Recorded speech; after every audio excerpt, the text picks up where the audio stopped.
আসসালামু আলাইকুম এভরিওয়ান, কেমন আছো তোমরা সবাই? আশা করি সবাই ভালো আছো। তো আজকে আইসা পড়ছি তোমার ছায়া গল্পের পার্ট 2 নিয়া। তো চলো দেরি না করে গল্পটি শুরু করা যাক। আমাকে একটু আগে করা অপমান যেন মুহূর্তেই ভুলে গেল আবরার ভাই। মেহেদি পরানোর জন্য হাত বাড়িয়ে দিল আমার দিকে, কিন্তু আমি ভুলিনি কিছুই। মুখ ঘুরিয়ে অন্যদিকে তাকিয়ে আছি।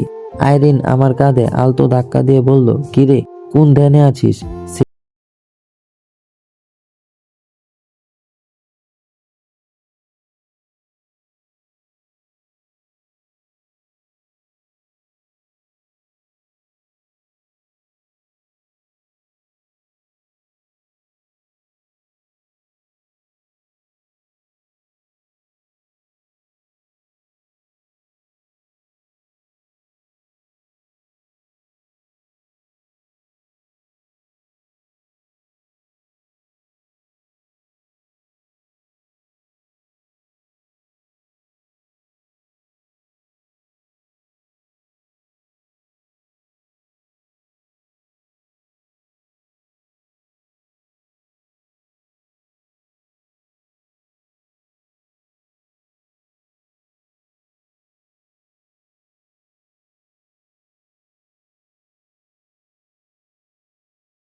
দৌড়াদৌড়ি করছে। বাকিরা হয়তো এখনো ঘুম থেকে উঠেনি। আইরিন, সাথী, সুমাইয়া সবাই এখনো ঘুমাচ্ছে। তিনজন মিলে সারাটা রাত রুমটা একবার উল্টো করেছে আর একবার পাল্টা করেছে। এমন অবস্থা করেছিল তিনজন মিলে। শেষ রাতে ঘুমিয়ে এখনো মরার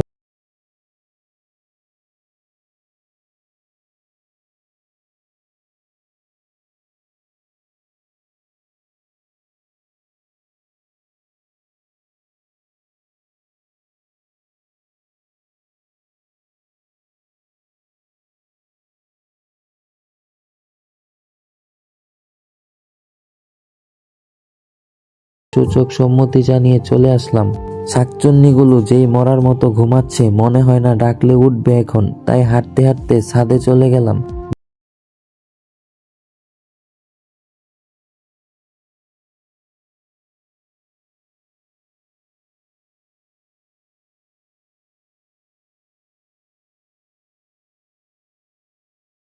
সরি কেন?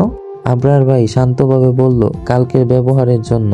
ইটস ওকে, আমি কিছু মনে করিনি। আমি জানতাম না আপনার রুমে বাইরের কেউ প্রবেশ করাটা আপনি পছন্দ করেন না। আবরার ভাই আর কিছু না বলে অন্যদিকে তাকিয়ে রইল। আমি বললাম,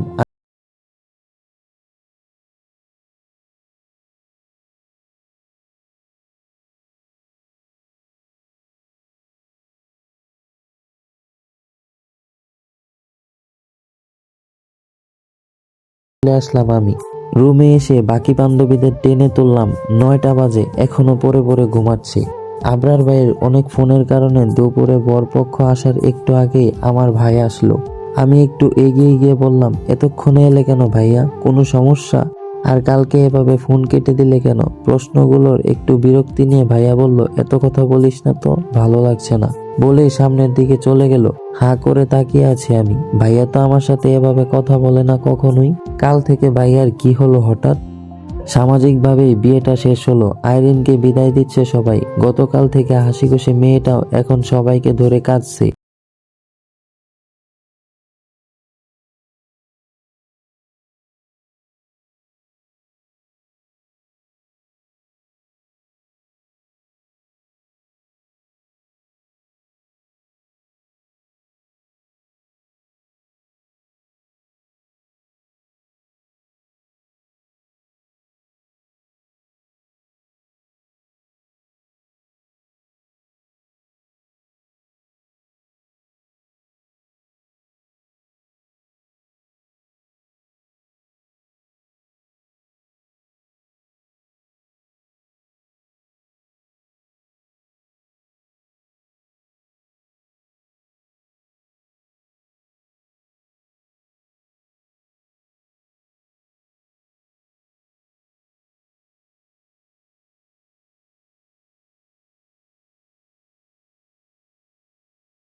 বাজিয়ে রাখবে, যেন পরবর্তী পার্ট আপলোড করার সাথে সাথে তোমার কাছে পৌঁছে যায়।